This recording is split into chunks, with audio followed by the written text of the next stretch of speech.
Hello everyone, welcome back to my mini vlog. আজকে আবার একটা গেট রেডি উইথ মি নিয়ে চলে এলাম তোমাদের জন্য।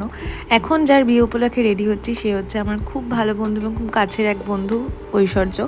তোর বিয়ের গায়ে হলুদের জন্য এখানে রেডি হচ্ছিলাম। হ্যাঁ জানি অনেকটাই দেরিতে ব্লগগুলো আপলোড করছি, বাট কিছু করার নেই। তো আমার বান্ধবী তো বিয়ের টেনশনে এতটাই রোগা হয়ে গেছে যে গায়ে হলুদের ব্লাউজ রীতিমতন মানে অল্টারেশন করতে হয়েছে।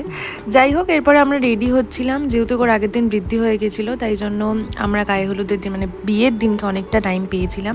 আর বাইরে যেহেতু বেশ ভালোই গরম ছিল, তাই একদম মিনিমাল মেকআপ করছিলাম, যতটুকু না করলেই নয়। আমি ওর গায়ে হলুদে পরেছিলাম আমারই বিয়ের গায়ে হলুদের শাড়িটা, যেটা তোমরা এর আগেও দেখেছো। আর শাড়ির ব্লাউজটা রাহুলের থেকে রিসেন্টলি বানিয়েছি। শাড়িটা নিয়েছিলাম আদি ঢাকেশ্বরী থেকে। জানি এই প্রশ্নগুলো আসবে, তাই আগাম বলে দিলাম। এখানে আমাদের ভাই প্রলয়কে মানে গ্রুমকে আমি একটু টাচ আপ করে দিচ্ছিলাম। দুজনকেই ভীষণ সুন্দর লাগছিলো, যেরকম সুন্দর লাগছিলো ঐশ্বর্যকে সেরকমই সুন্দর লাগছিলো প্রলয়কেও। দুজনকেই খুবই সুন্দর লাগছিলো। এবং আমাদের মোটামুটি আমরা সবাই অলমোস্ট রেডি। এটা হচ্ছে আমার ফুল লুক, যেটা তোমাদেরকে দেখিয়ে দিলাম। আর আমাদের তিন বান্ধবীকে কীরকম লাগছে তোমরা কিন্তু অবশ্যই কমেন্ট করে জানিও। বাই, দেখা হচ্ছে পরের ব্লগে।